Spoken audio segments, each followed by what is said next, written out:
바로 시작해 보도록 하죠. 일단 질병이 뭐냐부터 볼 텐데요. 사실 이거는 이제 물질대사 파트에서 대사성 질환을 하면서 본 바가 있습니다.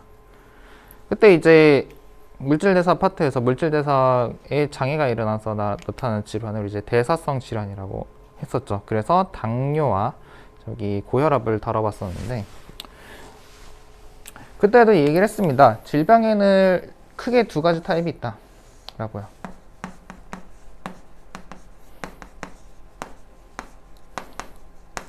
감염성 질환과 비감염성 질환이 있다.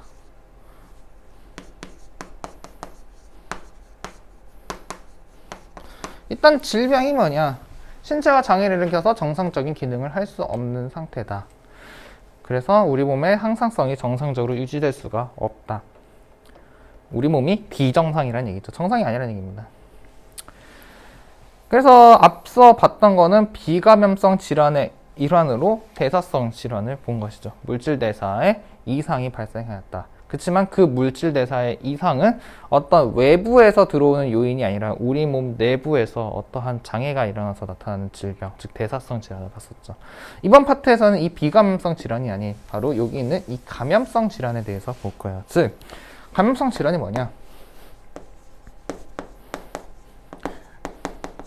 외부 병원체에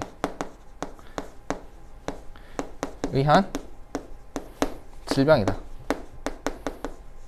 뭐 세균, 바이러스 이런 것들이 우리 몸에 침투해서 그 녀석들이 병을 일으키는 것, 이것이 바로 감염성 질환이죠. 따라서 얘네들은 뭐가 있을 수밖에 없냐면 전염성이 있을 수밖에 없습니다. 외부에서 들어온 병원체라면은 우리 몸에서 증식해서 우리가 퍼뜨릴 수도 있는 것이죠. 뭐 기침, 대표적인 게 이제 기침이죠. 기침이나 피부 접촉을 통해서 전염을 시킬 수가 있죠. 그래서 감염성 질환은 외부 병원체에 의한 것이기 때문에 전염성이 있다. 요거를 알고 가시면 되겠습니다.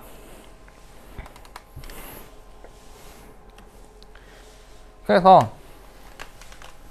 이러한 감염성 질병은 어떤 식으로 해서 병을 일으키는가 라고 보면은 사실 뭐 주요 패턴이라고 해놨는데 주요 패턴이란 게 뭐 있습니까?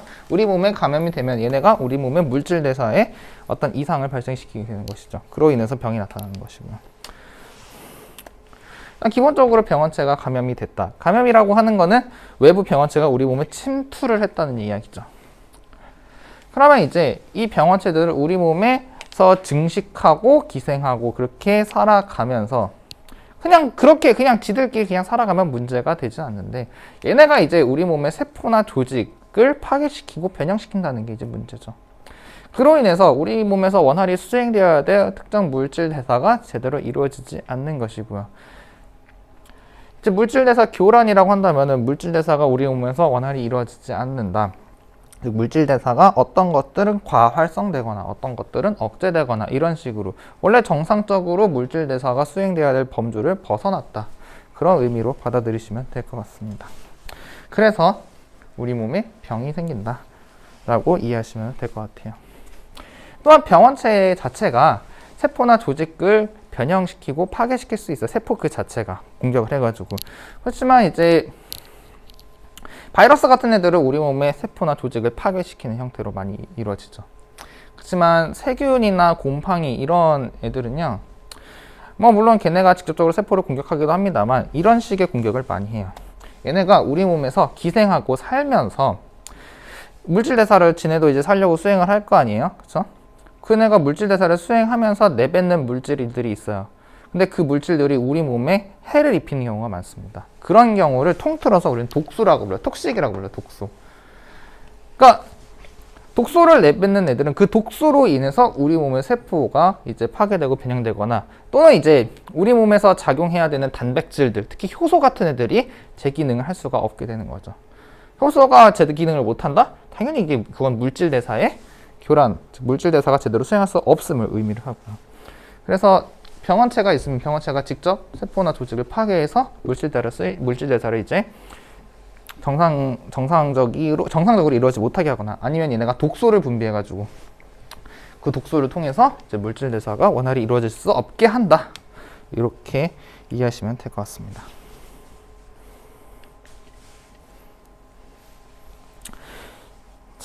그래서 이 감염성 질환을 이제 어떤 식으로 이제 우리가 판별할 수 있는가, 또 어떤 병에 대해서 어떠한 병원체가 우리 몸에 병을 일으키는가를 판단하기 위해서 이 코우라는 사람이 하나의 가설, 공리, 어떻게 실험적인 제안을 했어요. 우리 교과서에는 조금 이제 제외된 내용이긴 하지만요, 여러분들이 좀 알고 가시면 좋을 것 같아서 제가 삽입을 해봤습니다. 코우의 가설, 코우의 공리라고 하는 거고, 이 양반이 이제 로베르토 코우라는 사람이에요. 이제 질병들에 대해서 특히 세균성 감염병과 관련된 질병들을 많이 연구를 했죠. 그를 통해서 우리의 의학을 굉장히 크게 발전시킨 사람 중 한 명입니다. 위대하신 양반이에요.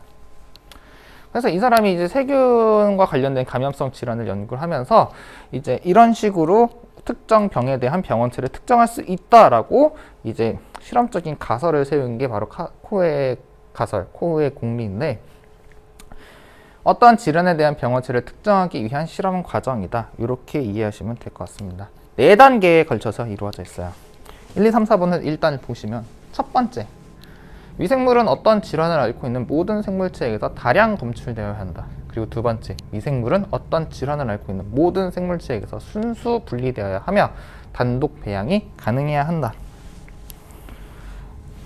다음에 세 번째, 배양된 미생물은 건강하고 감염될 수 있는 생물체에게 접종되었을 때 그 질환을 일으켜야 된다. 네 번째, 배양된 미생물이 접종된 생물체에게서 다시 분리되어야 하며 그 미생물은 처음 발견한 것과 동일함을 증명해야 한다. 이렇게 4단계로 되어 있는데, 말만 보면 조금 이제 어려울 수도 있어요. 그래서 그림을 보면서 같이 한번 생각을 해보도록 하죠. 얘가 이제 병에 걸린 쥐고요. 얘는 건강한 쥐예요. 건강한 쥐에서 뭐 혈액을 뭐 어떤 검사를 하고 수혈 검사를 수행해봤자 아무것도 안 나오죠. 건강하니까요. 근데 병든 쥐에게를 봤더니 어떤 기존의 정상적인 쥐에서 볼 수 없었던 어떤 물질이나 세포가 이런 것들이 있어요. 즉 외부 병원체가 이렇게 검출이 됐다라고 하는 거죠. 그래서 이러한 병원체에 감염된 애를 이제 검사를 합니다. 첫 번째 거 뭐였죠? 어떤 질환을 앓고 있는 모든 생물체에게서 다량 검출되어야 한다. 그러니까 이러한 증상을 보이는 애들을 이제 찾아서 검사를 해봤어. 얘네들이 공통적으로 나오는 걸 확인했다. 그러면 우리는 어떤 의심을 할 수 있어요? 아, 여기 있는 이 병원체가 얘를 이제 병에 걸리게 하는구나 라는 것을 일단 짐작을 할 수 있죠. 이제 이 다음부터는 이거를 확실하게 증명하기 위한 실험 과정이에요. 얘가 이런 병을 일으킨다는 것을 의심을 했으면은 얘를 배양을 시켜보는 겁니다. 쭉 배양을 시켜서 배양이 된다. 두 번째 뭐였어요? 미생물은 어떤 질환을 앓고 있는 모든 생물체에게서 순수 분리되어야 하며 단독 배양이 가능해야 한다라는 것이죠. 배양이 가능을 이렇게 단독을 배양을 시켜봐요. 자, 이렇게 배양이 됐으면 얘를 이제 건강한 생명체에다가 넣어보는 거죠.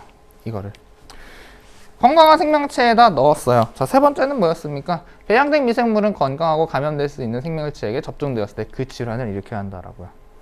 그래서 이 배양된 애를 넣었더니 병에 걸렸네?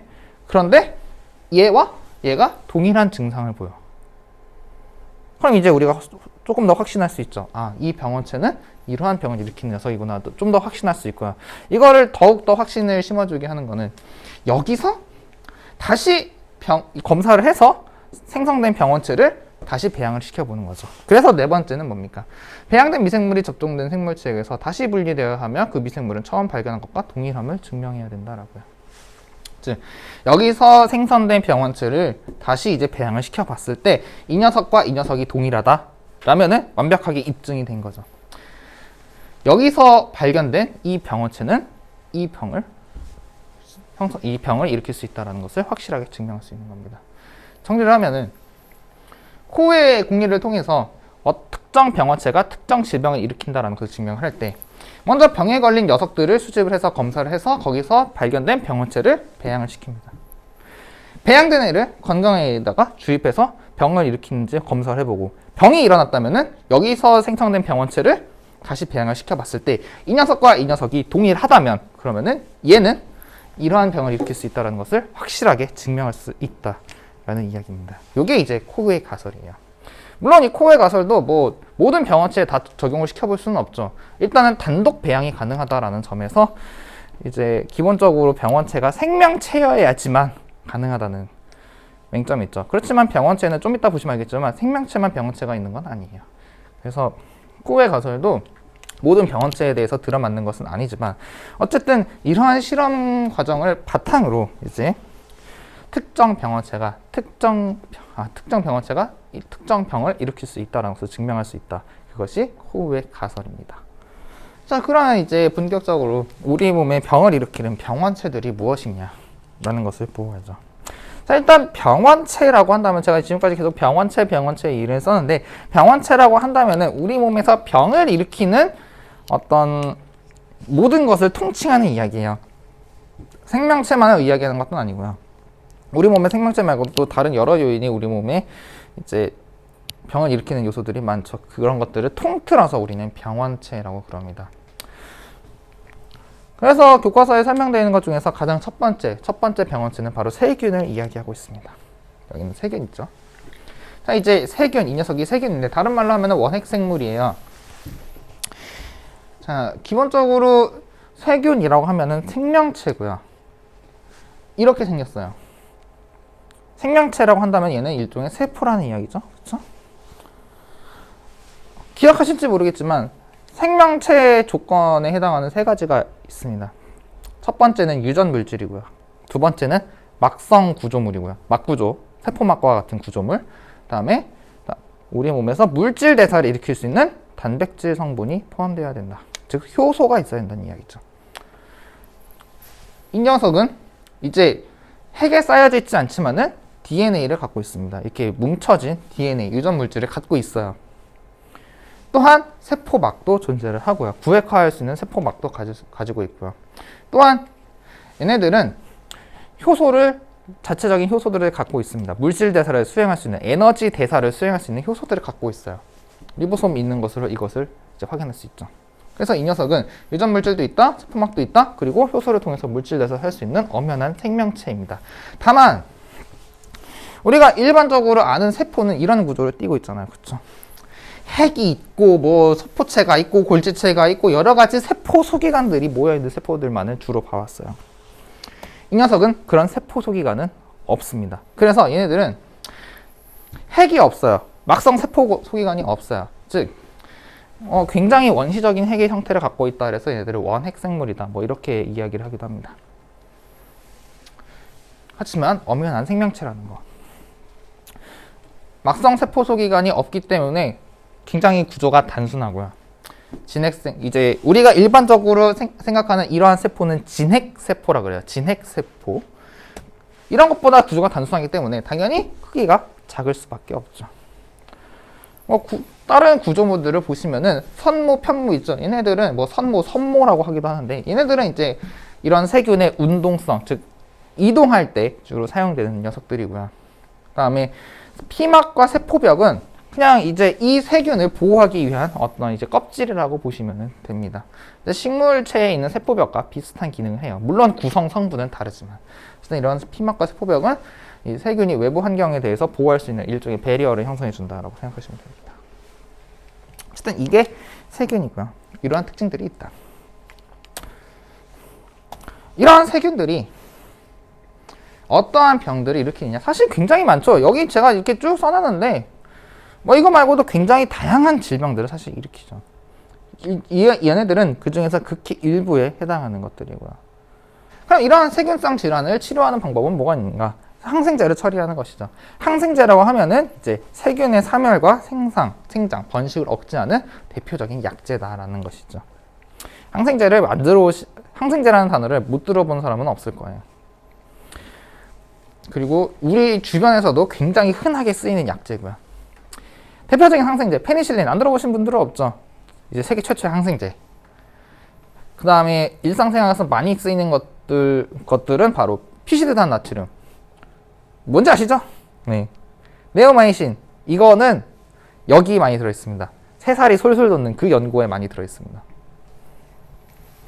그다음에 스트레토마이신과 테트라사이클린 이런 것들도 항생제인데 이런 것들은 이제 여러분들이 과학 시간 아마 화학 시간에 안 들어보실 거고 생명과학 2를 하시게 되면은 아마 많이 들으실 겁니다. 테트라사이클린, 스트레토마이신 이런 것들은요. 이제 이런 것들은 이제 실험 요새 약제로서 쓰이기보다는 조금 더 실험에 어떤 세균과 관련된 어떤 형질전환 실험을 하면서 이제 많이 이제 이야기를 듣게 되실 거예요. 어쨌든 이런 것들이 대표적인 항생제다. 당연한 얘기겠지만은 이러한 항생제는 반드시 의사 처방에 따라야 된다.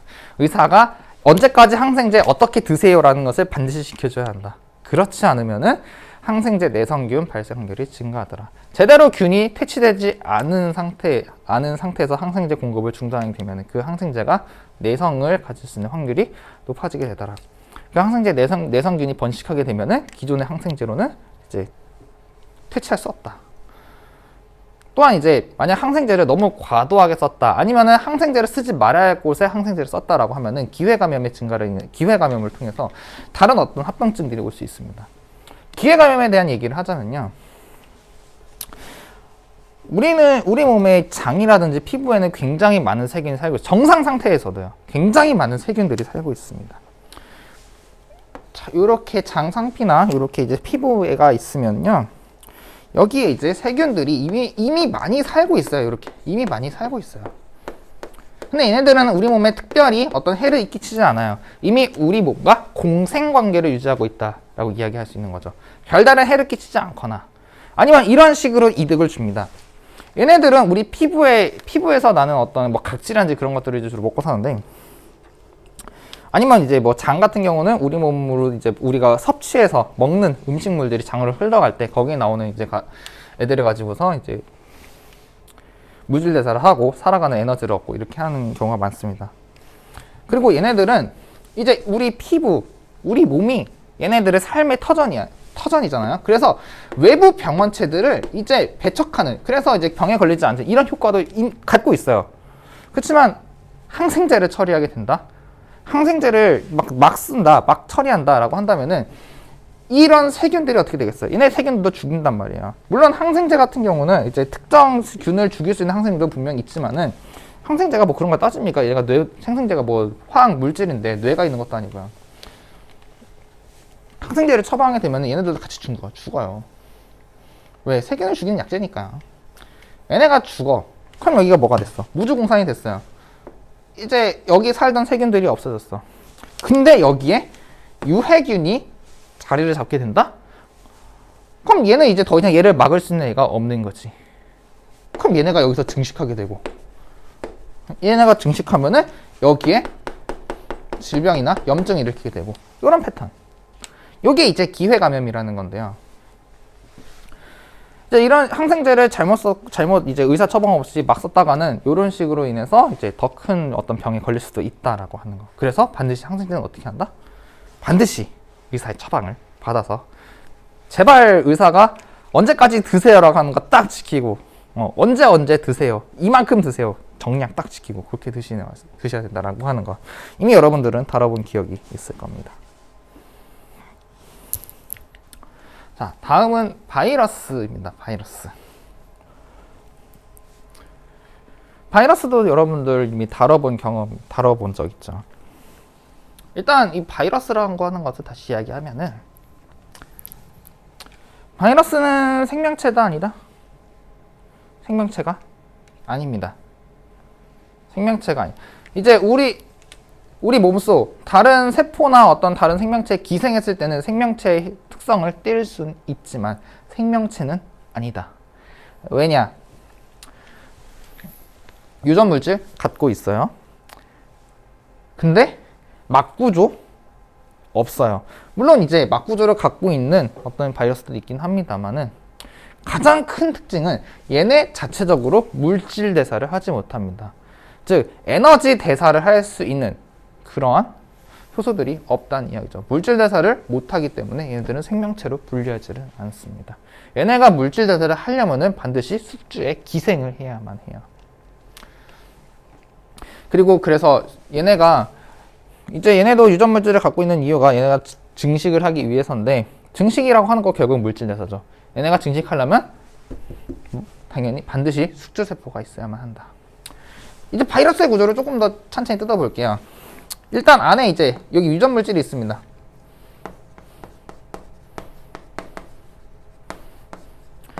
DNA를 갖고 있는 것들도 있고요. 또는 RNA를 갖고 있는 것들도 있어요. 그 다음에 이 핵산을 싸고 있는 단백질 껍질이 있습니다.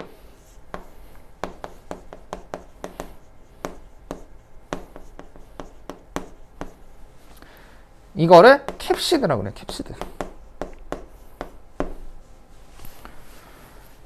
이제 가장 단순한 바이러스들은요, 이렇게 이 핵산에다가 단백질 껍질 이렇게만 갖고 있는 경우도 많아요.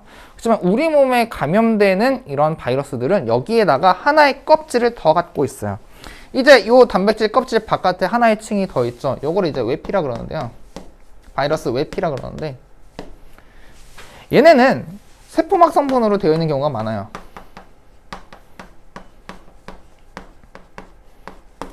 이제 바이러스가 세포에서 증식을 하고 터져 나올 이제 세포 밖으로 빠져 나올 때 숙주 세포막의 일부분을 갖고 나오는 거죠. 게다가 이 외피에는 이렇게 단백질들이 이렇게 붙어 있죠. 이걸 이제 스파이크 단백질 이런 식으로 많이 불리는데, 이 단백질들은 숙주를 인식하고 부착하는데, 요 숙주를 인식해서 이제 들어가야지 이렇게 인식하는 데 있어서 이제 필요한 그런 단백질들입니다. 얘네로 인해서 숙주세포를 인식하고 이제 숙주세포를 뚫고 들어가는 거죠. 어쨌든 이제 바이러스는 이런 식의 구조를 가지고 있다라는 것이고요. 보시면 알겠지만 이제 일단 생명체도 아니고요. 이 유전물질이라는 것도 딱 자기네들 증식 그리고 자기네들 구조에 필요한 것들만 딱 있고 나머지는 없어요. 그래서 DNA도 굉장히 단순하고 작아요. 결론이 뭐냐면 얘네들은 세균보다도 엄청나게 단순한 구조를 갖고 있다. 그래서 굉장히 크기가 작다라는 것이고요. 게다가 얘네들은 굉장히 작은 유전체와 더불어서 특히나 RNA를 갖고 있는 RNA 바이러스라고 한다면 얘네들의 변이 속도는 굉장히 빠릅니다. 애초에 핵산 분자 DNA와 RNA 중에서 RNA가 변이 속도가 월등히 빠릅니다. 얘를 갖고 있는 경우는 이제 변이 속도가 굉장히 빨라요. 대표적인 예시가 바로 인플루엔자 바이러스죠. 인플루엔자 어떻습니까? 매년 우리가 백신을 새로 맞잖아요. 왜? 변이 속도가 그만큼 빠르니까. 그래서 기존의 백신으로는 듣지 않는다는 거죠. 백신이 뭔지는 아시죠? 병원체를 예방하기 위해서 맞는 주사, 그게 백신이죠. 백신 이야기는 나중에 뒤에 와서 또 이야기를 하겠지만, 변이 속도가 빠르기 때문에 치료제나 백신 개발이 어렵다라고 하는 것이죠.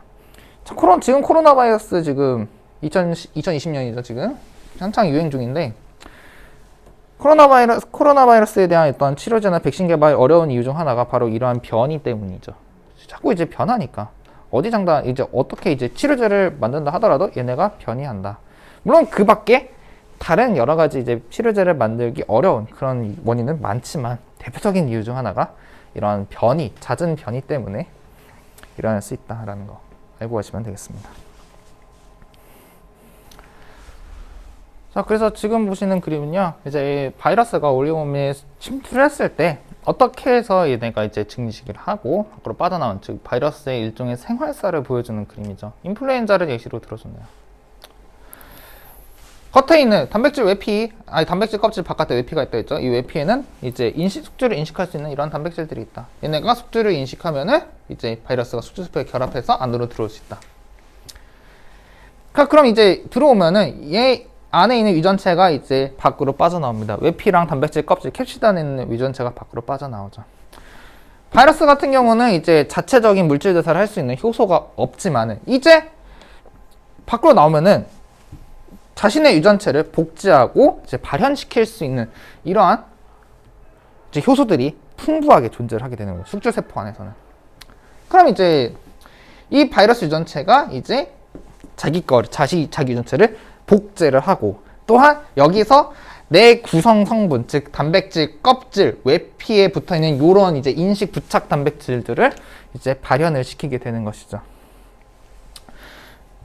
그래서 이제 보시면은 숙주세포의 효소를 이용해서 핵산을 복제하고요. 그 다음에 자신 유전체를 통해서 단백질 껍질을 만들고, 또한 이를 통해서 당단백질, 여기서 당단백질이라고 하는 거는 바로 여기 겉에 있는 요 인식 부착 단백질들을 의미합니다. 이런 것들을 생산하고 이제 숙주세포에서 조립을 하는 것이죠. 이제 핵산의 DNA와 캡시드가 조립이 되고요. 이제 이러한 부착과 인식에 관련된 단단백질은 이제 숙주의 세포막에 이렇게 세포막에 이렇게 붙으면은 얘가 빠져나갈 때 세포막의 일부와 요 이제 아까 만들어뒀던 스파이크 단백질, 요 이제 요 인식과 부착을 담당하는 요런 단백질들을 같이 감싸면서 나오게 되는 거죠. 이렇게 해서 바이러스가 방출이 되는데요. 근데 이렇게 슉 들어왔다가 이렇게 슉 빠져나가지는 않고요. 그냥 들어왔다가 그냥 나가진 않아요. 이 안에서 바이러스가 쭉 증식을 할 때 이 세포는 원래 자신이 수행해야 되는 기능들을 못하게 되고요. 바이러스가 이 안에서 한 번에 하나씩만 증식하는 게 아니라 한 번에 굉장히 많은 바이러스를 만들게 되는 거죠. 그러면은 그럼 이 바이러스가 일시적으로 확 빠져나올 때 그 세포는 더 이상 흔적을 갖지 못하고 터져나가서 죽는 거죠. 그 세포는. 만약에 바이러스 하나가 들어와서 이렇게 감염시켜서 나왔다? 그건 크게 문제가 안 돼요. 그건 우리 몸의 면역세포들이, 백혈구들이죠. 그런 애들이 금시 그거를 처리할 수 있습니다. 다만 바이러스가 들어와서 터져서 나가고, 얘네들이 주변의 세포들을 또 쭉 감염시켜서 터지고, 또 감염시키고 터지고, 이게 연쇄적으로 일어난다 생각을 해보세요. 죽어나가는 세포들이 기하급수적으로 늘어나게 되겠죠. 그렇다는 얘기는 뭐냐? 특정 물질 대사를 수행해야 되는 그런 세포들이 제대로 기능하지 못하고 터져나가서 죽는다.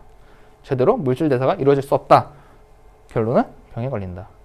이런 식의 결론이 일어나게 되는 것이죠. 이게 이제 기본적으로 이제 바이러스가 어떻게 해서 질병을 일으키는가에 대한 기전이에요. 그래서 이러한 바이러스 질환에는 이제 이런 것들이 있다. 바이러스에 대한 질환도 굉장히 많죠. 가장 흔한 건 당연히 감기고요. 감기 독감은 굉장히 이제 흔하죠. 이제 뭐 기침하고 발열 나고 이런 것들. 그 다음에 이제 헤르페스, 아마 피곤할 때 입술 주변 터지시는 분들 이제 계실 거예요. 단순 포진해서 이런 것들도 이제 바이러스에 의한 질환이고요. 그 다음에 간염도 이제 간염 바이러스에 의해서 나타나는 거고요.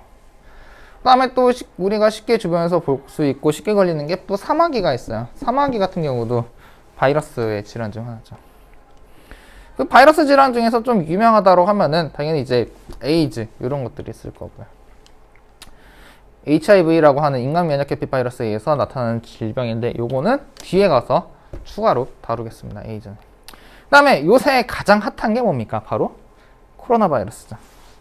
코로나 바이러스 같은 경우는 뒤에서 다시 이야기를 하겠지만 이미 예전에 유행병을 일으켰던 전적이 있는 아주 골칫거리는 녀석이죠. 어쨌든 이러한 것들이 이제 바이러스성 질환이다라고 하는 것이고요. 이러한 바이러스성 질환을 치료하기 위해서는 이제 항바이러스제를 이제 투여를 하게 됩니다. 당연히 이제 항바이러스제니까 바이러스의 소멸력이 약화가 되겠고요. 당연히 얘네들은 세균이나 다른 어떤 질환, 그런 병원체에는 듣질 않고요. 바이러스에 의한 질환의 치료제로 쓰이게 되죠. 즉 크게 보면은 얘네가 어떻게 작용하냐면은 이제 바이러스의 부착 및 침투 또는 세포 숙주 내에서 바이러스가 방출되는 것을 억제하는 그런 역할을 하는 약제가 있고요. 저기 이제 바이러스 외피 쪽에 세포 이제 숙주의 부착과 인식을 담당하는 그런 단백질들이 포진되어 있다라고 이야기를 했었죠, 그렇죠? 이제 걔네들을 억제시키는 겁니다. 그런 녀석들을 억제시키는 거예요. 그러니까 좀 뒤로 넘어가서 바로 요네들을 이제 억제를 시킨다는 겁니다. 요네들을. 그런 약제가 있고요. 또한 이제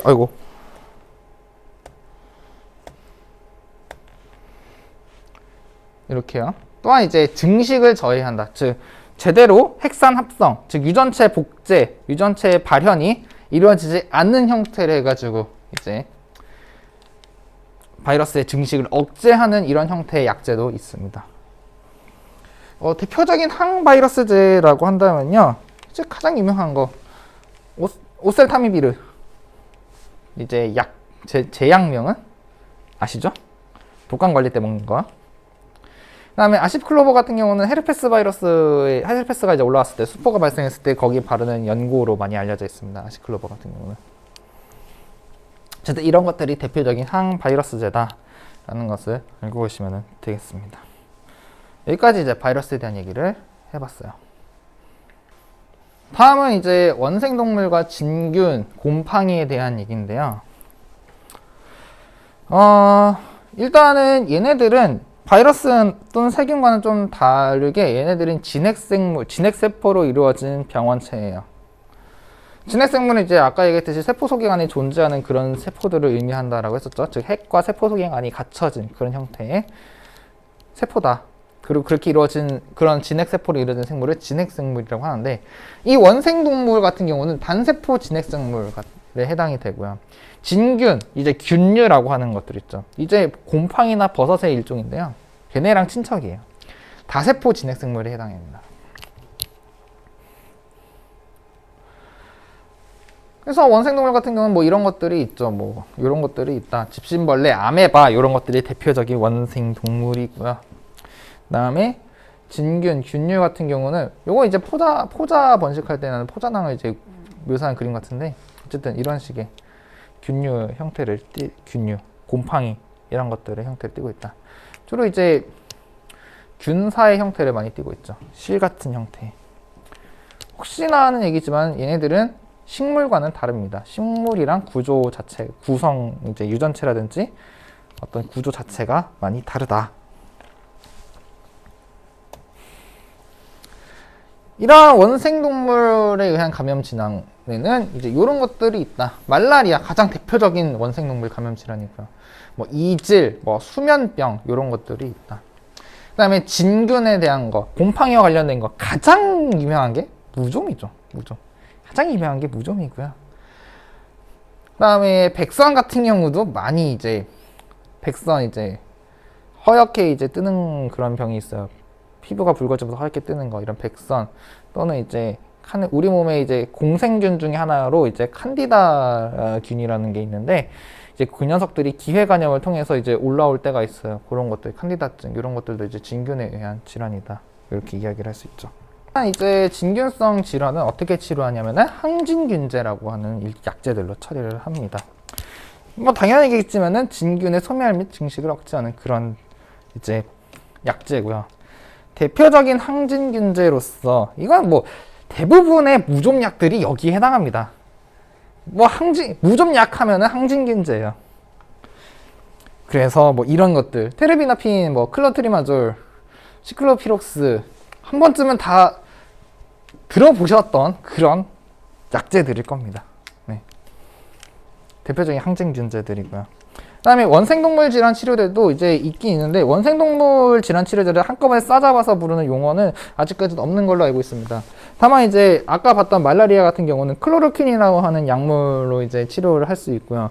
이제 수면병에 해당하는 것도 팩시디나졸이라고 하는 약제로 이제 우리가 치료를 할 수 있다라고 합니다. 클로로킨은 아마 여러분들 좀 언론이나 뉴스 같은 데 관심이 많으신 분들은 한 번쯤은 들어보셨을 거예요. 코비드19 코로나 바이러스의 치료제 중 하나로 한때 이제 떠올랐었죠. 이제 근데 이제 논란이 많죠. 이게 진짜로 효과가 있냐 없냐라고 하는 것들은 이제 논란이 좀 있지만, 어쨌든 클로로킨 같은 경우는 이제 한 번쯤은 뉴스나 이런 시사에 관심 많으신 분들은 한 번쯤은 들어봤던 그런 약제였을 겁니다.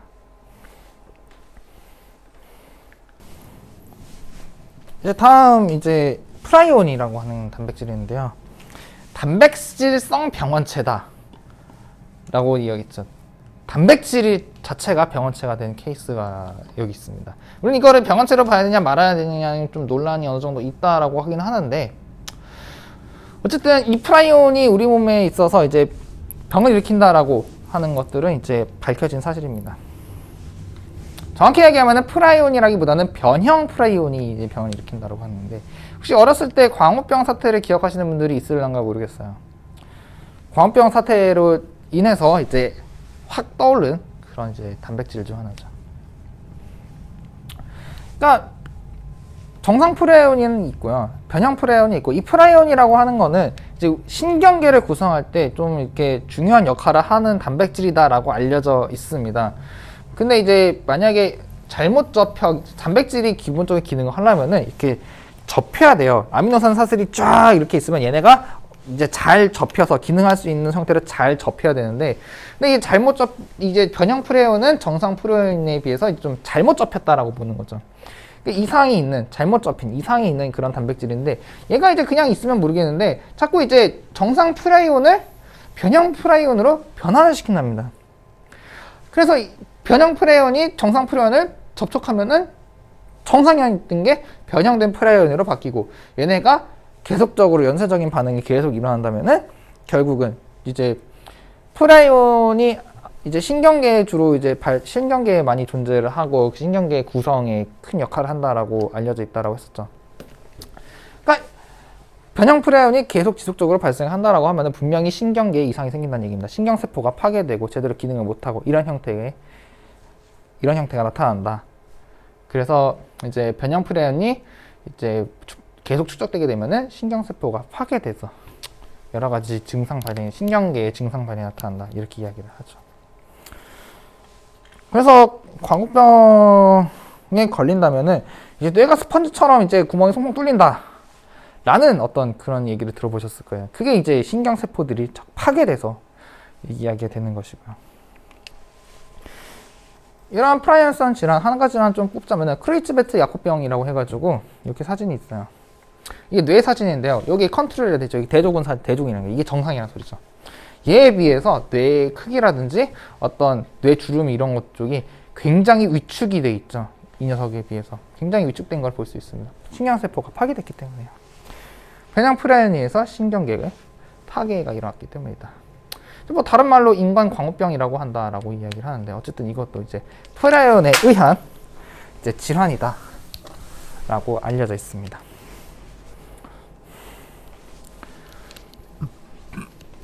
이러한 감염성 질환을 이제 예방하기 위해서는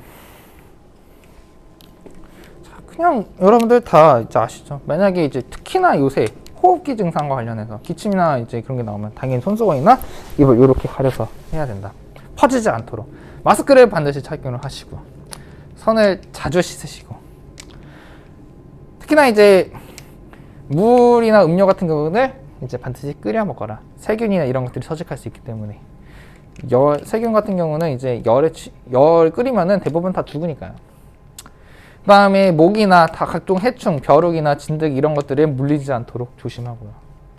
이런 것들이 기본적인 감염성 질환을 예방할 수 있는 수칙 중 하나다라는 거 알고 가시면 되겠습니다. 교과서에서 소개되지 않은 어떤 병원체 중에서요, 이런 것도 있어요. 기생충 같은 경우도 있어요. 근데 교과서에는 설명이 안 돼 있으니까 굳이 더 설명 안 될 텐데, 기생충 같은 경우도 여러 가지 우리 몸에 감염성 질환을 일으킬 수 있죠. 뭐 회충, 천충 이런 것들, 그런 것도 이제 일종의 병원체로서 작용할 수 있다라는 거 알고 가시면 되겠습니다. 자, 여기까지 해가지고 이제 감염성 질환이나 병에 대해서 한번 쭉 알아봤어요. 강의가 좀 많이 길었죠? 네, 여러분 이제 병에 대해서 소개한 것들은 이제 그냥 여러분들이 참고삼아 보시면 좋을 것 같아서 제가 좀 많이 삽입해 봤습니다. 그 부분에 대해서는. 이제 다음 시간부터는 본격적으로 이제 우리 몸이 어떻게 이렇게 외부 병원체에 대해서 대항할 수 있는지 그런 것들을 이제 본격적으로 좀 알아보도록 하겠습니다. 여기까지 긴 강의 들으시느라 굉장히 여러분들 고생 많으셨습니다.